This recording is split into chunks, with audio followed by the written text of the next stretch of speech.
God's deliverance today, March 13th, 2025. Like, subscribe, share, comment. Cause you're beautiful. That's why. So in this series, I try to highlight how the Lord delivers me from all this targeting, y'all. And he makes me laugh at it. He really uses it at times, for entertainment.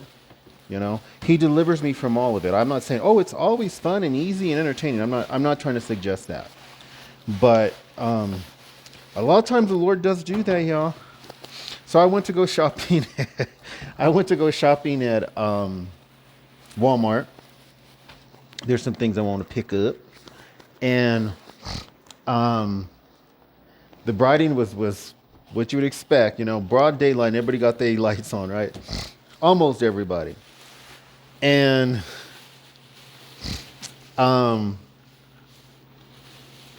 so I get to Walmart. Avocados, y'all. So I get to Walmart, and what do I do once I get to Walmart? Doggone it. They trying to do all kinds of stuff to target me. I don't want to go into a line item of what they do, because the Lord don't let any of it have any effect or be harmful for me. Physically, emotionally, psychologically, spiritually, he don't let it be harmful for me. But this one was interesting. So this dude, he's walking past me, walking right directly to me, and he says, "Jigger." Y'all know what I mean. And so I just started laughing, just loud enough for him to hear, because the Lord makes this, particularly the slurs, the Lord makes it like Benita Betrell from In Living Color. She'd be really nice to people, and then as soon as they were past her, she talked mess about them. And she's one of my favorite characters on In Living Color. The way she would talk mess. Oh, hi. She went to a Republican convention. Hi, Miss Bush. How are you doing? You looking so sprightly today. I love your dress. You just are looking amazing. And then as soon as Barbara Bush passes her, she looks to the camera and says, "Her butt so big, she sweep up after herself." Y'all, she had me rolling. So that's what, when they do all the slurs, it just, I don't know, it rings of that to me. And if you can see it, and only the Lord can do this, y'all, because this ain't me. The Lord undid this. The Lord makes me see it almost like it's not happening to me, because he don't let it bother me. He doesn't let it get under my skin. So he makes me see it almost like I'm watching a dark comedy, right?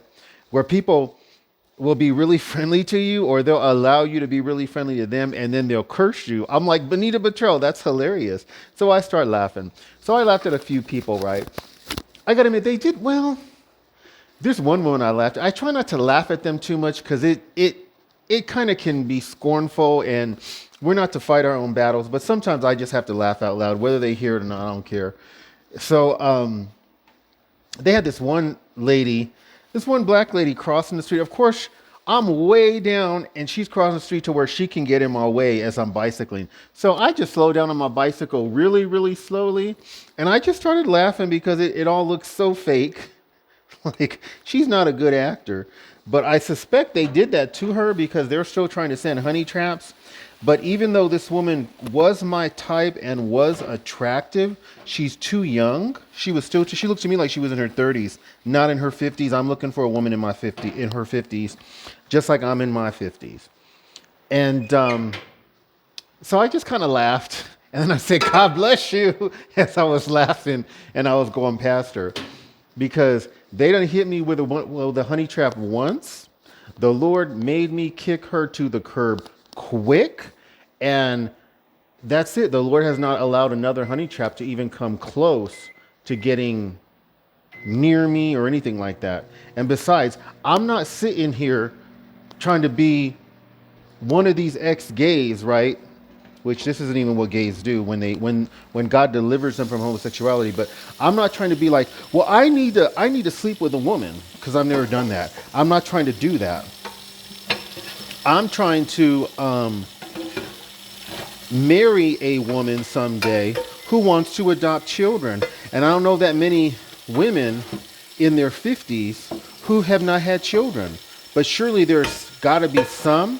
And that's the big priority for me. And I won't even be looking into that right now. As a TI, as much as God shields me from all this targeting, I would need God's shielding to be even more.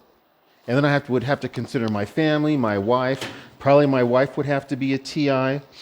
And the way God works in my life is the Lord wouldn't, like, it's not the time, is all that it comes down to. This program's going to come to an end, and that'll be sometime after that, I'll be looking for a wife. Because I definitely would like to have a family before I reach my 60s. I mean, Elton John did it, and he's still alive. And his boys, I know they was in a gay relationship or whatever, but sometimes gay folks are decent parents, y'all. You don't have to be for homosexuality. You don't have to be for homosexuality to say that. It's just a fact. And just like some parents who abuse alcohol, sometimes they still are decent parents. So anyway, don't abuse alcohol. So, I'm kind of rambling in a way because doing these videos is very cathartic for me. But essentially, God was amazing. Everything that they try to do against me, y'all, the Lord just brings it to nothing. The Lord had me bowing, doing this very regal bow, right? As these vehicles are approaching me with their lights on in broad daylight, I would do a regal bow like that. And I'm smiling the way I'm smiling right now, doing like that. Like, oh, all y'all just come out to greet me, so let me go ahead and greet y'all back. That's not how this program is supposed to work. But God will flip the script on this program, and that's what he's doing with me. I mean, that's the only way I can even look at it. So I truly praise his holy name, y'all.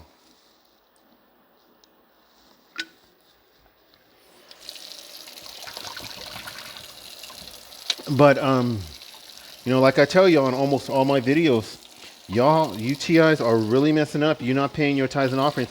You're not helping the poor. And I mean, some of you are just in rebellion. You refuse to do it. You make excuses. You're not truthful. You try to make it look like there is no legitimate excuse to not pay your tithes and offerings. I did it when I was on the street, homeless, y'all, sleeping in abandoned buildings, in isolated places because of targeting at that time, from homeless folks. I couldn't really deal with it. Anyway, there's no excuse not to pay tithes and offerings. It just says you don't trust in God. You trust in money more than God, and you show that by your actions, which is why y'all will buy a bunch of crap you don't need. I know a lot of you well, what's he talking about? Membership, subscription, cable, vacations, cruises, going out to the movies, going out to Starbucks just so you can brag about going out to Starbucks and paying for their overpriced drinks. Eating out when eating in is cheaper, healthier, generally tastier. New clothes when the clothes y'all have is fine. Or you can go to churches and get cheap, free clothes. You just need to humble yourselves. That's what I'm talking about. You guys have money, but you waste it on junk you do not need, and you are not experiencing the fullness of the blessings of God, because by you not helping folks who are poor, homeless veterans, homeless TIs, homeless folks in general, sponsoring children in the third world through World Vision, where every child that you sponsor represents an entire family that you are potentially saving from starvation, since World Vision gives the basic staples needed for survival, not only to the sponsored child alone, but also to the entire family of the sponsored child. God's word says if you don't do this, Malachi chapter 3, God says you're robbing him of tithes and offerings because you're really supposed to give more than 10%. And God said, the God of Abraham, Isaac, and Jacob says, you're cursed. I know you guys, you hate me some of y'all hate me for saying this because I won't let you be, I won't put that garbage out there. Oh, you're intuitives, you're empaths, you're chosen ones. That's why you're being targeted, because you're so good. You're chosen ones. No, no, that's not true. The reason you complain about it is because God's word says you're cursed, you're robbing God, you're committing one of the abominations that led to the destruction of Sodom and Gomorrah.